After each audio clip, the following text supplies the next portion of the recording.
Robo-Buddies, welcome to September's Closer Look video. So if you're confused about what these Closer Look videos are, basically they correspond to my monthly memory verse series, where on the first day of every single month, I bring to you guys a new Bible verse, and then we do a close reading of that Bible verse according to Priscilla Shire's Seeds Bible Study. And I thought it would be kind of spiffy to bring to you guys a video on the last Monday of each month that corresponds with the monthly memory verse and how it applies to my own life. I've noticed a trend with each of these monthly memory verses. Whatever the theme of that verse is for the month, that seems to be what I struggle with or what God is trying to teach me throughout the course of that month.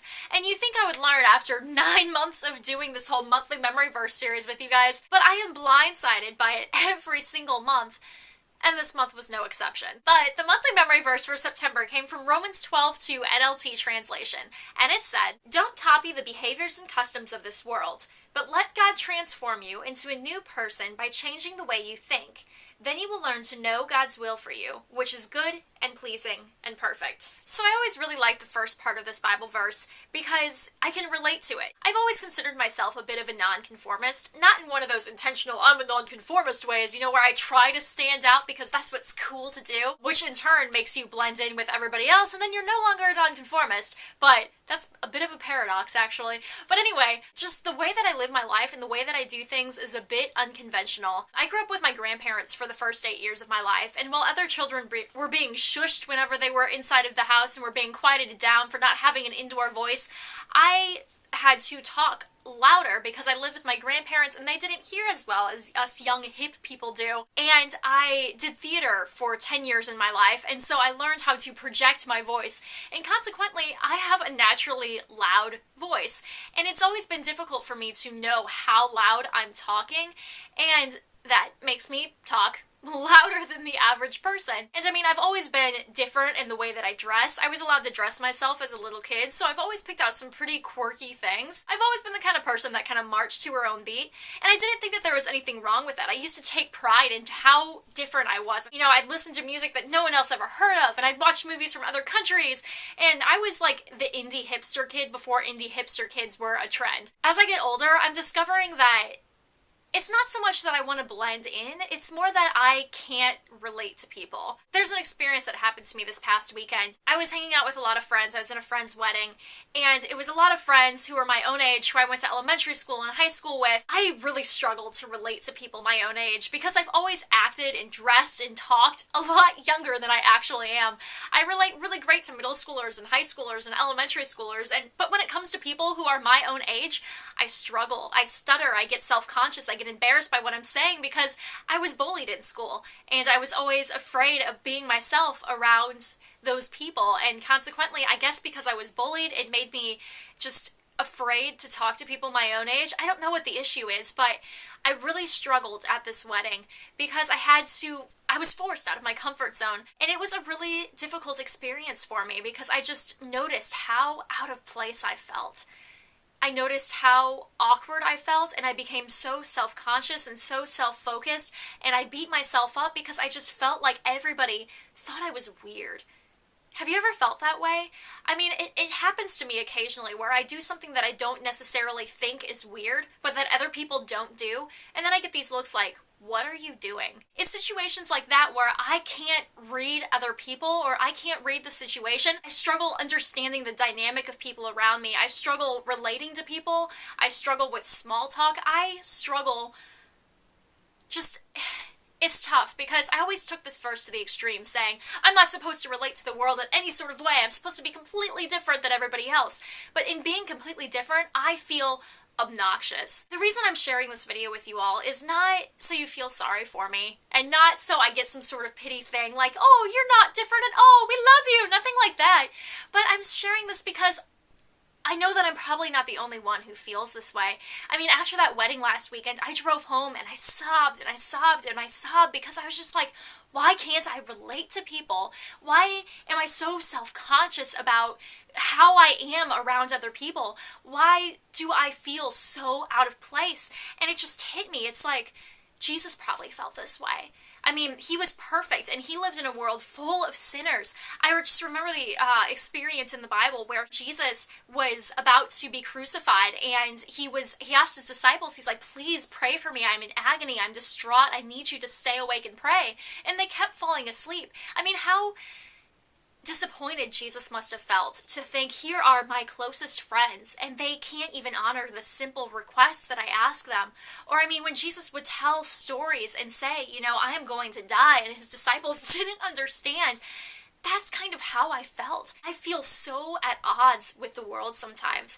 I feel so different than my friends. I feel so different than anybody my age, so different than anybody, like, it is not because of the way that I dress all the time, and it's not because of the music that I listen to, it's not because of the outward things. Sometimes it's because of the state of my heart. It's like, I just want somebody that I can talk to about God and not be judged for it. I just want somebody that I can be myself with, be quirky and be spazzy and be random, not have other people be annoyed by it or irritated by it. I'm different. You know, and Jesus was different. And I know that you guys probably struggle with the same thing. Please know, you're not alone. I'm sure we all feel like this from time to time. And maybe it's just because we're too focused on ourselves and not focused on Jesus enough. Or maybe it's because God is trying to teach us a lesson. Maybe he's trying to show us this is how Jesus felt, and he died for you. Maybe God is trying to help us find our strength and our love and our fulfillment in him, instead of trying to find it in the people of this world, because the people of this world will let us down. I remember hearing a story from Beth Moore. A lot of people really love Beth Moore. She's a Bible study writer and speaker, by the way, and she's so outgoing and so quirky and so hyper and energetic, and that's how I am. I can be shy around people. I'm kind of an introvert, but I'm also very loud and spazzy and quirky. I mean, it's a weird combination. And Beth Moore said in this whole spiel that she was giving, she was talking about how a lot of people really can't stand her. How she gets hate mail who just say, you are the most irritating person. You are the most annoying person. She's like, I know. She's like, this is how I am. And she's like, and I can't stand watching me either. She's like, I don't know why God made me this way, but I don't know why he's not changing me. And she's like, but this is how I am. And she's like, I would hate watching me too. And that's how I feel sometimes. You know, it's like I feel so weird and so different that I can't understand. I don't understand why I'm like this. And I pray about it, and I pray about it. And it reminds me of Paul in the Bible when he talks about how he had the thorn in the flesh, how he had a messenger from Satan sent to torment him, to keep him from becoming proud. And 3 times he prayed for that thorn to be removed. That's how I feel. You know, I feel like my spazziness or my awkwardness or just my quirkiness or just how weird I am might be my thorn in the flesh. I pray about it. I'm like, God, I hate people being turned off by my personality, and I hate people being annoyed by me, and I hate not being able to relate to other people, and I hate not knowing the social situation that I'm in, not knowing if I'm too quiet, not knowing if I'm too loud, not knowing if I'm too weird, not knowing if people understand me. And I pray about it, and I pray about it, and for some reason I'm still the same way. And I don't know if it's because I haven't been praying long enough, or if this is just something I'm supposed to battle with, something I'm supposed to offer to God and trust him with. And I guess this is just a rant. I don't really know the purpose of this video. I don't really know why I'm sharing it with you guys, but it's just been something that's been on my heart this entire month. Just how I feel out of sync with the world. Abraham talked about how he was an alien and a foreigner to the world. And here this Bible verse says we're not supposed to copy the behaviors and customs of this world. And even Beth Moore said she doesn't know why she is the way that she is. And Paul talked about thorns in the flesh and praying for them to be removed. And I feel, and Jesus too, I mean, just was so different than the world, and the world criticized him. And I know we're supposed to be different in the world, but it's just that fine line of knowing, is this something in my personality that God is trying to change to become more Christ-like? Or is this something in my personality that God is going to use to humble me so that other people will see me and think, wow, if she can follow after Christ, and if Christ can use her in that way, in spite of this flaw, then surely he can use me. So think of that in your own life. If there's something that you're struggling with, pray about it. Is God trying to change it to make you more like him? Or is God trying to use that to draw others to him? Beth Moore, I read this quote in her Bible study today. I was actually going to film this video yesterday, and I just didn't feel like I was supposed to, and now I know why. It's because I was supposed to read this quote. But I'm doing this James Mercy Triumphs Bible study. I started it on Thursday, and it is exactly what I need at this point in my life. You know, we're battling with what God is calling us to do, and so often we feel awkward and at odds with other people and at odds with ourselves and at odds with the world. And she talked about, describe a time when you felt awkward, you were feeling awkward, battling what God was calling you to do. And she said, oh, that we'll find fresh courage in this journey to take our places in history along those who sought Jesus at the cost of fitting in. So, I mean, why are we trying to fit in when God made us to stand out? So, that is what I'll leave you with. Life is difficult. We will risk friendships. We will risk people thinking that we're weird. We will risk relationships. We will risk our families, but ultimately those things don't matter when it comes to fulfilling God's purpose for our lives, and that's something that God has really been weighing on my heart this month, and so I just thought I would share it with you guys because I know at least one of you is feeling the same way. I should probably get to the giveaways. I forgot that I had those. This video is going to be so long.